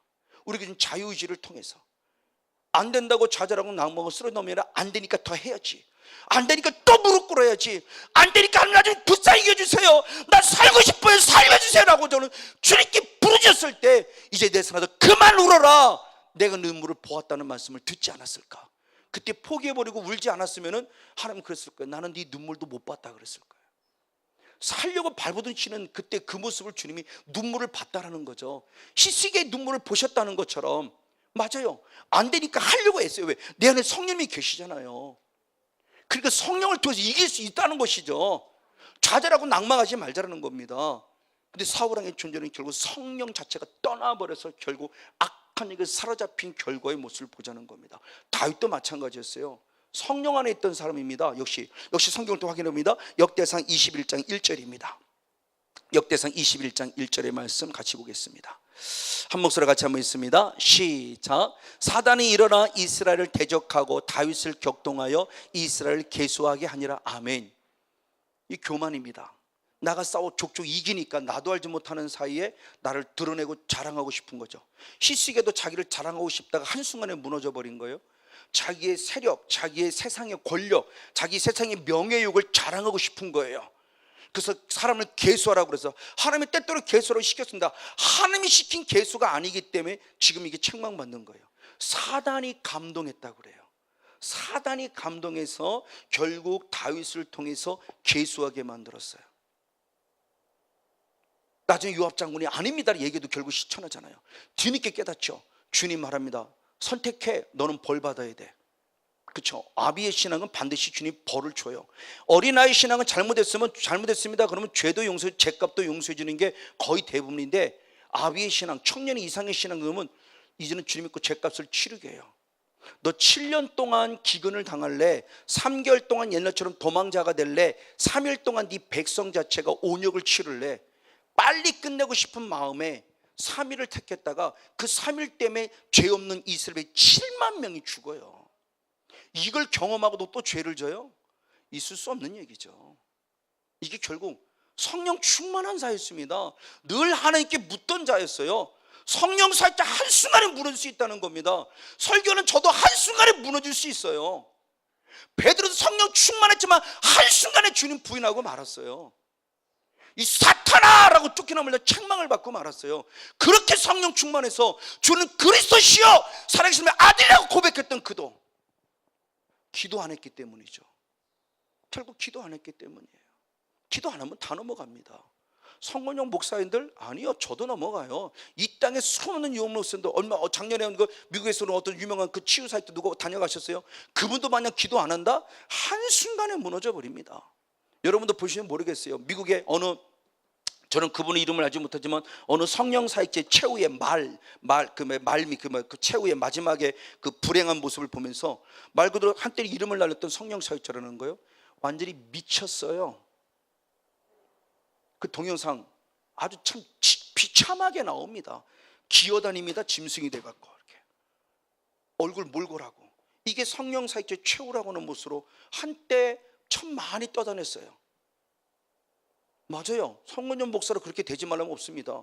저도 한순간, 왜 기도 외에는 이런 유가 나갈 수 없다고 했기 때문에 기도하지 않고 말씀이 있지 않으면 한순간 교만해져 가지고 여기서 뭔가 물질을 얻으려고 그러고 교회 부흥의 빌미를 삼으려고 그러고 내 영성은 추구하지 않으면서 뭔가 어떤 내가 대단한 것처럼 착각해 버리면 하나님이 한 번 치면 넘어가는 거죠. 성령이 떠나면 악한 영이 극세하는데 안 넘어지겠습니까? 저는 이게 두려워서라도, 그래서 저는 사후관리를 철저히 여러분에게 많이 강조를 하는 거고, 사후관리가 없는 영성 갖고는 아무리 지금 뭐 보고 아무리 뭐 날뛰고 해도 한순간 넘어져 버려요. 다윗을 보시죠. 지금 한순간 넘어졌어요. 지금 사단이 결국 뭐냐, 이렇게 지금 치밀하게 우리들이 이미 구약의 역사부터 무엇하고 있었다? 들어와 우리를 괴롭히고 있었다는 거예요. 지금 성경적 조명 속에 더 많은 부분을 제가 못 찾아 그렇지 지금 이렇게 역사하는 부분들의 모습이 아주 구석구석 되어 있잖아요. 더 나아가 바로 이런 아합 왕 때는 더더욱 그랬습니다. 열왕기상 16장 31절입니다. 열왕기상 16장 31절. 열왕기상 31절 시작. 느밧의 아들 여로보암의 죄를 따라 행하는 것을 오히려 가볍게 여기며 시돈 사람의 왕 옅바알의 딸 이세벨로 아내를 삼고 가서 바알을 섬겨 숭배했다는 거죠. 아합 왕이 결국은 평화 정책, 솔로몬도 마찬가지지만 평화 정책을 쓰고자 하는 또 다른 것 때문에 바로 이세벨을 아내로 맞으면서 이세벨이 섬기던 무엇이에요? 바알을 섬기기 시작한 거예요. 그러면서 드디어 이스라엘은 멸망의 길로 가기 시작했고, 그 영성을 그대로 이어받았던 유다 역시도 똑같이 멸망의 길을 치닫는 모습이 나오게 된 거죠. 그래서 귀신의 왕을 누구라고 그러냐? 바알세불을 벨리알을 귀신의 왕이라고 그러면서 이 바알이라는 존재가 어떻게 지금 우리들에게 침투해 들고 있는가의 모습이에요. 지금 우리들의 삶에서, 목회 속에, 내 가정 속에, 내 직장 안에, 이게 우리들의 삶을, 목회자를 쓰러뜨리고 넘어뜨려가고 우리의 환경과 조건들을 쓰러뜨리고 넘어뜨려가고, 하박국 선지자의 그 무화과 나무가 열매를 맺지 않아도, 포도나무가 열매를 맺지 않아도, 쉽게 말하면 아무것도 없어도 여호와를 기뻐하고 줄거리는데, 이 신앙의 고백이 지금 우리들이 하나도 없잖아요. 부자가 천국 땅에 들어가기 싫다고, 어렵다고 주님 분명히 말씀해서 불구하고 우리는 다 부자 되라고 그러잖아요. 11조 잘 되려 부자 되라고 하면 아멘 하잖아요. 부자가 천국 들어가기 어렵다고 하는데, 우리 부의 신앙, 만몬의 집에 바알의 신앙을 갖고 있지 않습니까? 이게 바로 다른 복음이잖아요. 예수 믿고 천국 가세요보다 예수 믿고 11조도 부자 돼서 아멘 하잖아요, 다 같이. 근데 부자는 천국 들어가기 어렵다고 그랬잖아요. 얼마나 어려운지, 낙타가 반으로 더 어렵다는 것은, 이 말을 역으로 말하면 부자가 천국 들어가는 건 불가능하다는 얘기잖아요. 근데 우리는 다 부자 되려고 그러잖아요. 교회도 커야 되고. 그러고 천국이요? 저는 아니라고 봐요. 성경의 말씀이 진리면 가면 안 되죠. 가난한 자는 갈지언정. 부자를 무시하는 게 아니에요. 정말 하나님이 주신 부자는 그렇게 살지 않죠. 정말 하나님이 주신 부자는 그렇게 살지 않죠. 근데 하나님이 주신 이게 다음 주에 구체적으로 이제 다뤄볼 겁니다. 그 부에 대한 모습을 다 지금 준비를 해놓고 다음 주에 기도하고 있는데, 이 부분의 모습을 가지고 우리 까딱처럼 이게 하나님이 준 건지 마귀가 준 건지 분별이 안 돼갖고, 마귀가 전에들은 하나님이 줬다고 할렐루야 그래놓고 천국 간다고요? 아닙니다. 속지 마세요. 이 영의 세계를 모를 때는 저도 한편 모습에서, 그런 모습에서 선포하고 싶은 목사에게도 마음도 있었고, 지금 한 번도 저는 교회에서 지금 20년을 제가 목회하면서도 이 사랑교회를 담임하면서 여기까지 오면서도 한 번도 저는 저희 우리 권사님들이 전사님이 계시지만, 여러분 물질의 축복 받으셔서 한 번도 선포해 본 적 없어요. 회개하라고는 선포해 봤어요. 중보기도는 당연히 축복기도 하죠. 중보기도 때는 목회자의 축복권이 있으니까 당연히 축복기도 하지만, 일상적인 모습에서는 이렇게 들으면서 결국 우리도 알지 못하는 새에 바알셉을, 귀신의 왕을 섬기고 있지는 않은가. 이 지금 우리 역사 가운데 그대로 숨어들었다는 모습을 매개합니다. 마지막의 모습이 모습이에요. 이런 모습이에요. 그래서 스가랴 선지자, 또 마지막 선지자 시대인 스가랴 선지자의 모습을 스가랴 3장 1절을 봅니다. 스가랴 3장 1절, 아까 읽었던 말씀인데 한번 좀 보겠습니다. 스가랴 3장 1절을 다시 봅니다. 시작. 대제사장 여호수아는 여호와 앞에 사자 앞에 섰고, 사단은 그의 우편에 서서 그를 대적하는 것을 여호와께서 그에게 보이시나면서, 사단은 결국 마지막에 들어와서 우리를 무엇한다? 참소한다요. 환경과 조건으로 대적해서 쓰러뜨리고 넘어뜨리고, 질병뿐 아니라 이제 마음으로, 생각으로 참소해요. 비아냥거려요. 그래서 좌절하게 만들고, 낭망하게 만들고, 우울하게 만들어요. 이게 사단의 역사예요. 눈에 보이는 현상으로 나를 무너뜨려요. 눈에 보이지 않는 생각의 영역 속에 나를 우울하게 만들고 좌절하게 만들게, 참소의 마귀예요. 이게 지금 끊임없이, 결국 제가 왜 에덴 동산부터 지금 계속 이렇게 단계를 밟았느냐, 구약 시대에도 이미 사단의 역사는 우리 하나님을 믿는 하나님의 백성 이스라엘 백성들이 구체적으로 들어가서 역사하고 있었다는 거예요. 하나님을 잘 믿고 신앙이 좋다라고 말하고 성령 충만했던 자들에게까지도 들어가서 역사했다는 거예요. 무엇으로? 세속화, 물질, 바알의 영. 이것이 지금 사단이 우리들에게 역사하는 부분과 다를 게 뭐가 있냐는 거예요. 근데 이스라엘 백성은 이걸 전혀 인지하지 못하고 있죠. 전혀 캐치하지 못해요. 그럼 오늘 우리들은, 저도 이 영의 세계를 열을 때는 이 정도까지 열지 않았어요. 그냥 다윗은 그랬구나 라고 봤지, 이것이 영적인 세계 속에서 다윗이 이렇게 보고 스가랴가 이런 모습을 봤다라고까지 영의 세계에 열리니까 여기까지 구체적으로 보지는 못했어요. 영의 세계에 들어오니까 조금 이것이 영적으로 이렇게 보니까 이렇게 역사했구나. 지금도 마찬가지죠. 그러니까 목사님들은, 어떤 목사님은 성령 사역하면 귀신 쫓아낸다 그러면 이미 끝난 걸 뭐 하냐 그러면서 노골적으로 반대하잖아요. 그리고 오히려 우리들 보고 바알의 신, 바알의 왕, 바알의, 그렇죠? 바로 귀신의 왕 바알을 통해서 귀신이 귀신을 쫓아낸다고 말하면서 우리들의 존재의 모습을, 성령사를 거부하고 있죠. 참 무서운 시대입니다. 아무리 영의 세계를 얘기해도 그건 끝났어. 아니야. 그러면 들으면 믿음에 산다고 그 목사님의 설교를 들은 사람은 저는 이단이죠. 근데 부족하지만 저를 통해 들은 사람은 그분들을 우리 이해하고 긍휼히 불쌍히 기도해 주는 거죠. 하나님의 나라와 하나님의 의 속에서 바로 이런 부분들이. 그래서 예수님이 가장 먼저 오셔서 무엇을 이 이스라엘 백성들에게 간접 가르치면요, 영의 본질을 가르쳐줬다는 거죠. 육의 본질을 보여주지 않았어요. 영의 본질을 가르쳐주면서 자신은 성령을 받은 성령의 사람이며, 반대로 성령의 부분 속에 내가 왜 왔느냐, 나는 이 땅에 누구를 멸하러 왔음을, 마귀를 멸하러 왔음을 보면서 누구의 실체를 드러냈어요? 드디어 마귀의 실체를 드러내셨죠. 그래서 마가복음 1장의 말씀에 처음 등장하는 안식일을 맞아서 말씀을 증거하는 새 교훈이 등장됐을 때 누가 드러났습니까? 마귀가 드러났죠. 성경에서는 그 사람에게 병 고쳤다는 얘기 없어요. 누구를 떠나갔습니까? 마귀가 떠나가. 그래서 악한 영이 떠나감으로 새로워질 때 말씀을 통해 새 교훈만 아니라 능력도 보면서 이 사람이 누구야로 깜짝 놀랄 만한 일을 보여줬어요. 그러니까 예수는 이 땅에 성곤용 목사 여러분을 잘 먹고 잘 살게 하려고 오신 것이 결국 아니라 말씀을 통해서 악한 영들을 쫓아내므로 하나님 나라가 무엇인가를 확증시켜 주려고 예수님이 이 땅에 오셨다. 그래서 영의 본질을 보여주신 분이 예수님입니다. 영의 본질을 받은 영의 본질을 못 보고 살아가니까 예수님이 오셔서 가장 먼저 보여준 것은 영의 본질을 보여준 거예요. 성령이라는 본질을 보여줬고 악한 영이라는 본질을 보여주면서 우리들을 통해서 무엇을 위해 살아갈 것인가에 대한 부분을 정확하게 알려줬죠. 내가 까딱 잘못하면 나는 악한 영의 침범을 받을 수 있다.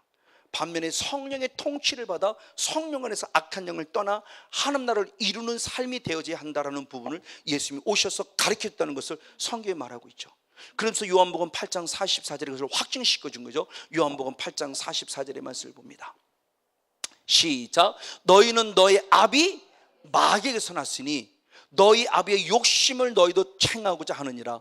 저는 처음부터 살인한 자요 진리가 그 속에 없으므로 진리에 서지 못하고 거짓을 말할 때 다 제 것으로 말하느니 이는 저가 거짓말장이요 거짓의 아비가 되었음이라 라고 말하면서 드디어 아까 얘기했던 바리새인들입니다.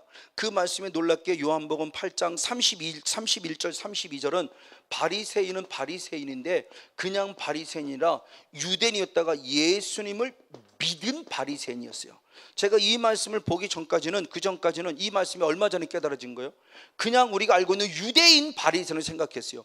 유대인 바리새인도 하나님을 믿는 사람이니까 라고 생각했는데 성경은 아니에요. 유대인들 중에 예수님을 믿은 바리새인들을 향해서 얘기해요. 네 아비는 하나님이 아니라고 말해요. 네 아비는 누구라고 합니까? 마귀라고 말해요. 그러니까 미칠 노릇이죠. 만약 누군가가 와서 성모님 저보고 너 구원의 확신 없어, 너 그러니까 천국 못 가, 그러면 미칠 노릇이지. 저 새끼 저거 누가 무슨 내가 하나님의 아들이고 내가 목사인데 내가 당연히 지금 천국의 구원의 확신을 갖고 나는 빨리 죽었으면 좋겠다고 말할 정도로 천국의 소망을 갖고 있는데 누군가 와서 구원의 확신이 없다고 너는 구원 못 봤어 그러면 당연히 쌍심이 나라나지 열받는 거죠. 돌 드는 거죠. 그래서 예수를 죽이는 거예요 결국은. 그래서 영에 대한 실체를 보면서 내 영성의 실체를 드러냈어요. 성령의 사람이 아니라는 겁니다. 그럼 우리도 저 말씀 적용해서 나하고 상관없는 저건 바리새인 얘기 아니죠. 바리새인 얘기 같으면 요한복음 요한 8장의 말씀이 내게 필요가 없어요. 저 말씀이 내 말씀이 될 수 있기 때문에 필요한 말씀이에요. 그러면 나도 얼마든지 내 아비가 누가 될 수 있구나, 마귀가 될 수 있구나, 나를 돌아보라는 거죠. 그래서 빨리 돌아봐서 그것이 발견되면 얘를 끄집어내라는 겁니다. 정리를 하라는 겁니다. 쫓아내야 된다는 겁니다. 성령으로 채워야 된다는 겁니다. 할렐루야. 이걸 예수님이 우리에게 보여주시려고 오셔서 말씀을 통해 확증시켜주고 가르쳐주고 있다는 거예요. 맞아요. 바로 이런 말씀의 모습을 보면서 예수님이 결국 마귀를 멸하러 오셨음을 땅에 보여주셨죠. 그래서 마태복음 4장 10절의 말씀에도 드디어 사탄아 물러가라 라고 예수님이 싸우죠. 영적 싸움을 그대로 가르쳐준 겁니다. 영의 실체, 성령의 실체와 사단의 실체를 가르쳐줬는데 첫 번째, 두 번째 싸움 속에서는 말씀으로 이깁니다. 그렇지만 말씀으로 이기지만 사탄은 떠났습니까? 안 떠났습니까? 떠나지 않았어요. 첫 번째 시험, 두 번째 시험에서 예수님이 말씀이라는 무기를 통해서 사단과 싸웁니다. 사단이 멈춤거리고 잠깐은 멈춤거렸어요. 이겼어요. 그럼 떠나진 않았어요. 다시 사단도 무엇 갖고 공격해 들어와요? 말씀 갖고 공격해 들어와요. 그러니까 이 말씀의 의미를 잘 알아듣는 로고스의 말씀으로 끝나면 안 된다는 거예요. 이 말씀이 레마화되지 않으면 안 돼요. 지식 갖고 스게와의 일곱 아들처럼 흉내내요. 사도 바울 안에 있는 예수의 이름을 빙자하여 예수의 이름을 흉내내서 사탄아 떠나가 그랬더니 사탄이 뭐라고 그래요? 내가 예수도 알고 바울도 아는 너는 누구니? 그러고 오히려 그를 해롭게 했어요. 흉내내요? 장난해요? 나도 한번 해볼까? 뭐 될라나? 제가 옛날에도 예수의 이름으로 기도 안 해. 저도 옛날에 이은혜 기도 예수 이름 나름 기도했어요. 윤소천 목사님 따라다니면서 이것도 해야 되는구나 싶어서 예수는 명은 손판 악한 사람 떠나고 기도했어요. 근데 그때는 떠나갔을까 안 떠나갔을까요? 안 떠나갔을 거예요. 그러니까 끊임없이 저를 공격한 거죠. 그리고 예수님이 드디어 세 번째에도 결국 말씀으로 싸워 이기는데, 말씀으로 싸워 이김과 플러스 아주 중요한 거죠. 무엇 합니까? 선포하죠. 마귀야 떠나가라고 선포하는 순간 드디어 마귀가 무엇했다? 떠나갔다. 그러니까 기도라는 말씀이라는 무기와 더불어 플러스 기도라는 무기가 필요한데, 기도 하나님의 도우심을 구할 뿐만 아니라 이제는 내가 직접 선포하라는 겁니다. 할렐루야. 믿음이 왜 없다고 책망받았습니까? 제자들이 예수님과 함께 동행함에도 불구하고 마태복음 8장에 파도가 일었어요. 죽겠다고 난리가 났어요. 근데 그 시간에 똑같은 시간인데 똑같은 환경인데 예수님은 편안히 주무셨어요. 왜 똑같은 환경에 예수님은 편안히 주무셨고 제자들만 난리를 쳤을까? 우리들은 난리치고 있어요. 아무리 난리쳐도 주님은, 창조인 주님은 그 아무것도 아닌 거예요. 그래서 성목사 보니까 우습죠. 제자들이 난리쳤어요. 그 나중에 벌벌 돌아 안 되니까 예수님 드디어 깨웁니다. 예수님 주께서 도와주세요. 우리로 말하면 기도했다는 거죠. 잘한 거잖아요. 근데 예수님은 책망합니다. 마태복음 믿음이 적다라고, 마가복음 믿음이 없다라고 책망했어요. 왜 똑같은 내용인데 마가는 믿음이 없다라고 책망을 했을까? 도와달라는 기도로 끝나지 말라는 거예요. 이건 어린아이 신앙이 아니라는 겁니다. 이제는 청년의 신앙으로 자랐으니까 말씀이라는 무기를 갖고 명령하고 선포하라는 거죠. 명령하고 선포할 때 명령하고 선포하는 거, 아버지 도와주세요, 마귀 좀 쫓, 이게 아니라는 거죠. 선포하십시오. 여러분 선포, 여러분 싸워 이겨야만 한다는 겁니다. 하나님께 도움을 구했으면 이제는 선포하십시오. 말씀의 무게를 갖고 선포하십시오. 주님이 그럴 때 일해 주시는 거죠. 이게 디포동사 중간태라는 말씀드렸죠. 내가 해주는데 하라고 명령해요. 잘하게 하시는 분은 하나님인데 잘하라고 명령해요. 이게 중간태예요. 이게 디포동사. 디포동사는 헬러로 먹고 뒤에 조마이가 붙어요. 조마이라는 분이 이게 디포동사예요. 그래서 제가 이번에 어느 신학자 우리 그 이우필 목사님한테 그 교수 다시 한번 확증받으려고 물어봤어요. 디포동사에 대한 개념도 물어봤고 중간태 개념도 물어봤고 그 뒤에 갖고 조마이라는 단어가 붙는데 물어봤더니 똑같은 말을 해주더라고. 그럼 내가 깨달은 게 맞구나. 하나님이 해주세요. 근데 명령합니다. 하라고. 잘하라고 명령해요. 잘하게 해주시는데 잘하라고 명령해. 다시 말해서 내가 잘하려고 힘쓰고 애쓰는 믿음의 능동태를 발휘할 때 잘하게 해주신다는 거죠. 하나님 잘하게 해주세요. 이런다고 잘하는 게 아니라는 거죠. 잘하려고 말씀하고 기도에 있고 막 뭔가 힘쓰고 했을 때 그래 고맙구나, 알아서 내가 조금 잘하게 해줄게, 조금 더. 하나님이 잘하게 해주신다는 거죠. 바로 이런 모습 안에서 주님이 지금 우리에게 말씀하는 부분이에요. 바로 이 부분의 모습입니다. 맞습니다. 이렇게 예수님 명령 안에서 마귀 와서 이기는 모습 확실히 보여지면서 지금 뭐냐, 우리들의 삶 자체가 결국 무엇인 걸 알려주려 원하냐, 영적 싸움의 실체라는 것을 알려주고 있다. 그러니까 우리들의 삶이 그냥 삶이 아니라, 육신적인 삶이 아니라 우리가 살아가는 하루하루의 삶 자체가 내 눈에 보이지 않지만은 철저하게 결국 뭐예요? 영적인 싸움이라는 거예요. 내 눈은 보이지 않지만 이걸 주님이 확증시켜 주려고 결국 우리들에게 오셔서 가르쳐 주셨고 하라고 명령해 주시고 하나님 나라 가신 거죠. 근데 우리는 아직도 복 받기 원해요. 복 주세요. 그러니까 야, 송 목사, 나는 너한테 그거 원하는 게 아닌데, 네 물질 뺏어가는 사탄을 멸해야 되는데, 네 건강을 뺏어가는 사탄을 멸해야 되는데, 네 생각과 환경을 뺏어 사탄을 멸해야 되는데, 나는 그걸 원하는데, 그걸 멸해야 진짜 물질이 복이 오죠. 내가 물질을 얻어서가 아니라 하나님이 주는 물질을 빼앗기지 않는 거죠. 예레미야 5장 25절에 했잖아요. 주님 너의 허물 때문에 그걸 물리쳤고 너의 죄악이 그걸 거절했다고 그러죠. 아버지가 안 주신 게 아니더라고요. 다 주셔. 내가 보면 죄 때문에 다 빼앗긴 거예요. 납치당한 거예요. 강도한테 뺏긴 거 똑같아요. 강도를 이 힘을 가져야죠. 빼앗기지 말아야죠. 그래서 주님 빼앗기지 말라고 말한 거잖아요. 이걸 다음 주에 좀 더 구체적으로 보겠습니다. 우리들의 삶 자체. 그래서 대표적인 말씀, 아까 얘기했던 창세기 1장 28절의 말씀에 생육하고 번성하고 무엇하라? 충만하라. 이건 주님 축복이라 했어요. 이걸 영어로 얘기하면 결국 성령 충만 받아라는 거죠. 그리고 무엇하라? 정복하고 다스리라. 그리고 창세기 2장 15절의 말씀에 지키라. 이 말씀은 결국 뭐예요? 싸워 이겨라. 싸워라. 영적이다. 성령 충만 받아서 싸워라. 정복하고 다스려라. 지켜라. 할렐루야. 그러니까 우리의 삶 자체가 치열한 영적 싸움임을 확실하게 보여주는 거예요. 대표적인 모습이 있습니다. 주님 말씀하셨습니다. 그래서 마태복음 11장 12절의 말씀에 그렇게 표현한 거죠. 마태복음 11장 12절 시작. 세례 요한의 때부터 지금까지 천국은 뭐한다? 침노를 당하노니 침노하는 자는 빼앗느니라. 아멘. 이제 천국이 믿음이라는 것이 결국 무엇일까 되면 잘 조명해 주는 거죠. 믿습니다가 믿음이 아니더라는 거예요. 예수님이 나를 죽으신 거 믿습니다. 아멘. 나를 부르신 거 믿습니다. 아멘. 이거로, 그러니까 믿음이라는 게 이거. 어린아이 신앙 때는 그것만으로도 구원 얻어요. 근데 절대 어린아이 신앙으로 천국 가기가 쉽지 않아요. 빨리빨리 청년의 신앙을 잘하고 아비의 신앙으로 자라서 영적 삶의 승리자가 돼야 된다는 겁니다. 할렐루야. 이 신앙으로 자라기를 원하는 거예요. 그래서 그 신앙에 대한 모습을 좀 더 쉽게 표현한 게 공동번역입니다. 공동번역을 보겠습니다. 공동번역을 봅니다. 마태복음 11장 12절 네, 같이 있습니다. 시작. 세례자 요한 때부터 지금까지 하나님의 나라는 폭행을 당해왔다. 그러나 폭행을 쓰는 자들이 하늘날 빼앗으려 한다. 자, 이 모습에 저건 직역한 겁니다. 직역의 모습을 보면 우리가 잘 이해가 안 되니까 좀 더 그 밑에 있는 것을 봅니다. 기역의 모습을 시작. 어떤 사본에는 12절 13절 다음과 같이 말이 있습니다. 세례자 요한 때부터 지금까지 하나님의 나라는 줄기차게 다가오고 있습니다. 그리고 애써 힘쓰는 자들이 하나님 나라를 차지합니다. 저 애쓰고 힘쓴다고 표현했어요. 이게 침노하는 자의 모습이에요. 이게 그럼 애쓰고 힘쓴다라는 원어가 결국 뭐냐라고 하는 부분입니다. 그걸 잘 쓰면 누가복음 13장 24절입니다. 누가복음 13장 24절 역시 한번 같이 있습니다. 누가복음 13장 24절 시작. 좁은 문으로 들어가기를 힘쓰라. 내가 너에게 이르노니 들어가기를 구하여도 못하는 자가 많으니라. 아멘.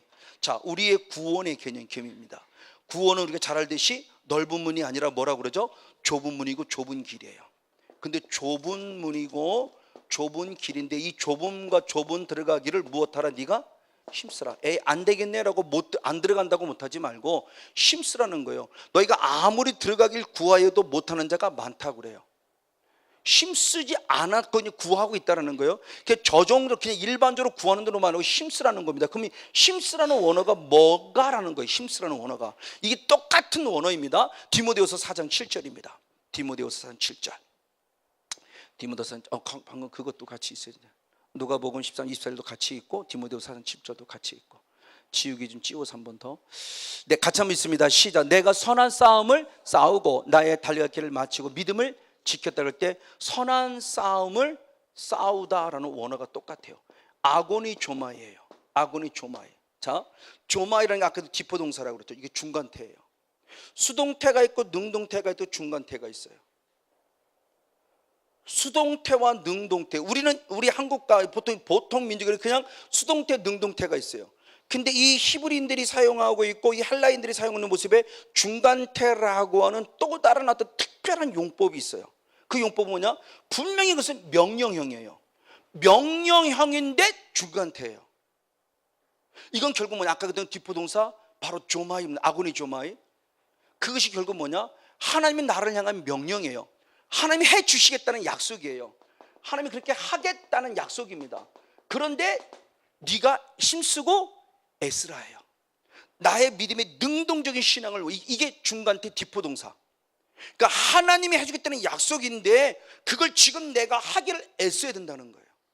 그랬을 때라는 겁니다. 싸우라는 겁니다. 결국 그러니까 힘쓴다고 하는 것은 가만히 있는 게 아니에요. 그래서 디모데 4장 10절 말씀에 사도 바울이 디모데에게 믿음의 전심전력하라. 이게 똑같은 아고니조마예요. 전심전력하라예요. 그러니까 전심전력한다는 것은 구원을 위해서 천군 침노하는 영성이기 때문에 그냥 예수 믿고 그렇게 살아간다는 것이 아니라 이게 영적 싸움을 알아서 철저하게 우리는 저 하나님 나라를 향해서 철저히 싸워가야 한다는 것이죠. 그냥 쉽게 이루어지는 게 절대 아니라는 거예요. 구약 시대를 봐도 광야길을 가려면 광야를 가야 되는데, 예배도 광야를 갈 때 며칠 길을 간다고 합니까? 3일 길을 간다는 것은 우리가 쉽게 교회라는 곳에 쉽게 이렇게 가지는 게 아닌 거예요. 주일날 한번 교회 왔다 그래서 그냥 습관적으로, 아니요. 성령께서 이미 나를 도왔고 여러분 힘쓰고 애쓰는 모습이 있었고 나는 힘쓰고 애쓰는 모습이 있어도 절대 주님의 사랑 안에 지금 내가 와서 그나마 예배드린다는 것은 하나님 앞에 감사할 줄 알아야 돼요. 오늘 내가 하나님께 가서 예배, 이 자리에 찾아왔다는 것 전부 다 정말 대단한 저는 하나님의 절대 은혜라고 믿어요. 여러분, 어떤 사람은 절대적 신앙의 어떤 그런 힘쓰고 애쓰는 것처럼 막 신앙의 어떤 그런 힘과 능동적인 신앙의 모습을 갖고 오신 분도 있을 것이고, 어떤 분은 가기 싫은데 오신 분도 있을 것이고, 어쨌든 그 모든 속에 하나님의 절대 주권이라는 대표적인 사랑이 있었기 때문이다. 할렐루야. 바로 이런 모습 안에서 우리들의 삶 속에서 이걸 지키기 위한, 그리고 그것을 가기 위해서 힘쓰고 애쓰는 삶 자체가 영적 삶이라는 걸 인식하자. 할렐루야. 부부간의 대화도 마찬가지죠. 그래서 제가 이런 말 말했죠.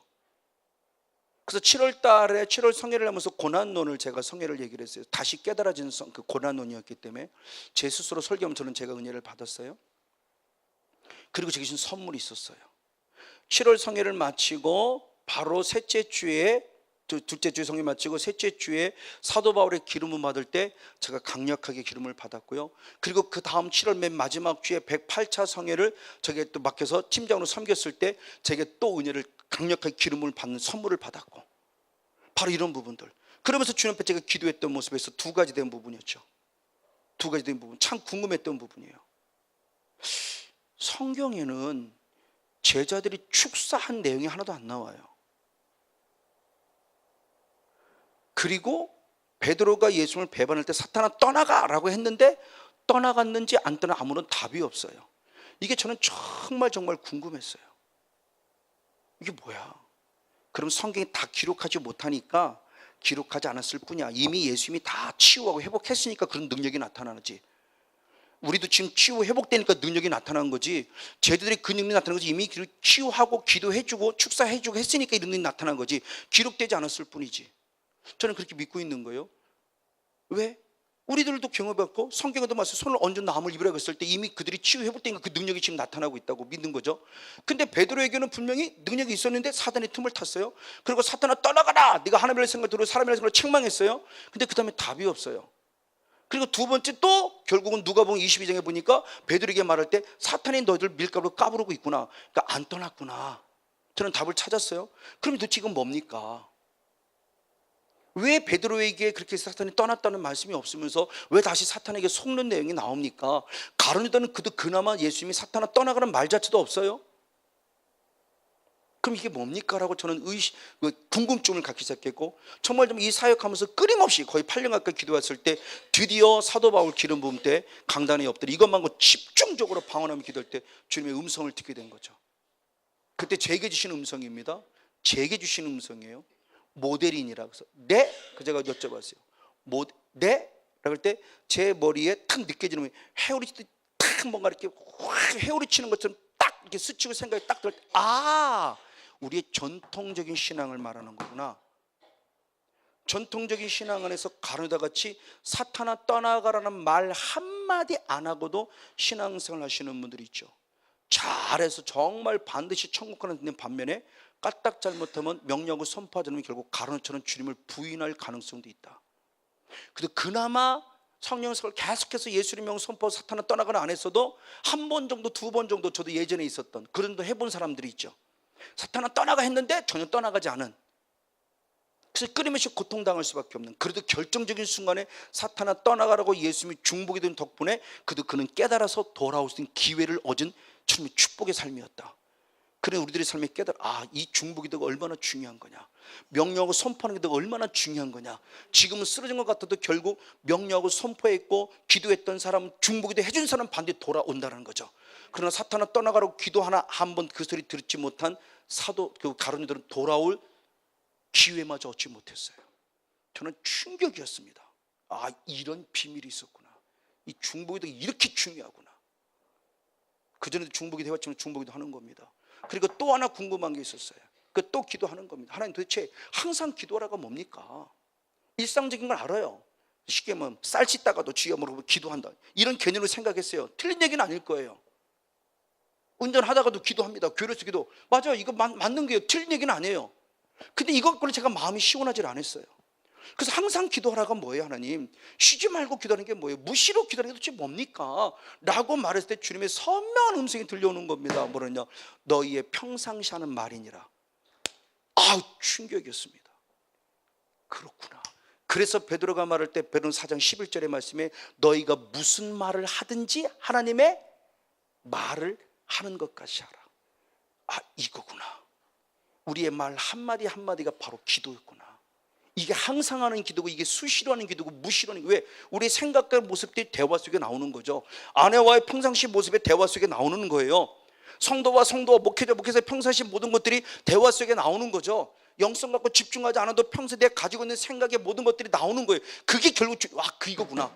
그래서 집사람과 나와 그 차 운전해서 기도하면서 우리도 정말 어려운 목사님 살립시다, 그 말을 했을 때 누군가 앞에 딱 예언기 듣는데 하나님께서 목사님 사모님이 차에서 하신 말씀을 들으셨습니다. 깜짝 놀랄 일이죠. 누가 내 얘기를 듣습니까? 집사람 나오면 모르는데 목사님들을 살린다는 마음을 대단히 기뻐하십니다. 그 일을 하게 하신답니다. 이 얘기를 듣고 충격을 받아 소름이 끼쳤던 내용이 있었는데, 이게 바로 기도였구나. 이게 그래서 하나님이 들으신다는 거구나. 그래서 하나님이 받으실 만한 기도는 하나님이 천사가 들어서 하나님께 올려드리지만, 반대로 하나님이 받으실 만한 기도가 아니면 반대로 그럼 누가 듣는다는 얘기예요? 사탄이 듣고 사탄이 말한 대로 일한다는 거죠. 이게 말하는 것 자체가 기도구나. 맞아요. 이걸 깨닫습니다. 처음으로 저와 여러분, 이게 힘쓰고 있을 때 우리의 평상시 말 한마디 한마디도 얼마나 중요하냐는 거예요. 부정적인 말 하지 마십시오. 하나님이 받으실 만을 하십시오. 무슨 말을 하나님이 말하는 것 같이, 할렐루야, 하나님의 말씀대로 하십시오. 그럼 이루어집니다. 저는 이 말에 다시 한번 충격을 받는 거예요. 더 말 조심해야겠다는 충격을 더 보고 또 더듬어 보고 또 말 한마디 한마디 쓰면서 바로 이런 모습에서 우리 마지막까지 애씀에 대한 모습, 힘쓰게 되면 이게 바로 영적인 모습. 그래서 사도 바울의 마지막 고백을 봅니다. 로마서 7장 21절 24절. 로마서 7장 21절 24절 24절을 먼저 보고 21절을 읽습니다. 같이 한번 읽고 마치겠습니다. 8장을 더 읽고 5라부터 있습니다. 시작. 오라, 나는 곤고한 사람이로다. 이 사망의 문에서 누가 나를 건져내랴. 내가 곤고한 이유를 알았어요. 왜 예수를 믿음에도 저 원어를 보지만 비참, 왜 이렇게 내 인생이 비참해? 예수 믿고 내가 왜 맨날 감옥에 갇혀? 예수 믿고 내가 왜 이렇게 힘들고 어려운 짓이, 왜 내가 예수 믿고 맨날 두드려 맞아야 되고, 예수 믿고 왜 이렇게 힘들고 어려운 일이 있는가? 그 원인을 알았을 때 21절에 같이 있습니다. 시작. 그러므로 내가 한 법을 깨달았노니 곧 선을 행하기 원하는 내 안에 악이 함께 있는 것이다. 성령님만 계신 것이 아니라 누가 되는 거예요? 이 죄성인 마귀도 같이 있는 모습 때문에 나를 곤고하게 말았다. 그럼 어떻게 이기느냐? 마지막 결정적으로 로마서 8장 2절입니다. 로마서 8장 2절 시작. 이는 그리스도 예수 안에서 생명의 성령의 법이 죄와 사망의 법에서 너를 해방하였습니다. 할렐루야. 우리 성령님밖에 안 계십니다. 생명의 성령의 법입니다. 죄와 사망의 법을 싸우고 계신 힘은 성령입니다. 그럼 언제 성령 받습니까? 회개할 때 제사함 받고 성령을 선물로 받는다고 약속하셨습니다. 회개합시다. 그래서 제사함 받고 성령 받아서 당당 멋지게 한 번 두 번 싸우는 것이 피흘까지 싸우라 그랬어요. 사도행전 환상을 열어봅니다. 땅으로 쫓겨났습니다. 우리의 성들이 어떻게 싸우느냐, 죽기까지 싸운 걸 보는 거예요. 예수의 피, 하나님의 말씀이 무기를 삼아서 죽기까지 싸우는 걸 봅니다. 우리도 영적 싸움을 그냥 어설프게 하지 마십시오. 예수님이 해놓은 것이면 내 거로 만드는 것은 내게 달려 있어요. 내 믿음에 달려, 그 믿음이 도와주세요 기도가 아니라 선포하는 것입니다. 선포는 죽기까지 하는 겁니다. 우리는 반드시 이깁니다. 이기는데 그냥 한 번 두 번 이기는 것이 아니에요. 사탄도 가만히 있지 않아요. 우리도 가만히 있으면 안 돼요. 우리도 우는 사자같이 달려가. 그래서 이겨야 돼요. 그래서 힘있게 부르짖고 찬양하고 싸워 이기는 자가 돼서 하나님의 구원의 역사를 이뤄내며 하나님 나라가 풍성해지는 은혜 가운데 하나님의 의합평과 시락을 누릴 수 있는 성령 충만한 복된 주인공 모두가 되어지기를 주님의 이름으로 간절히 축복하고 축원을 드립니다.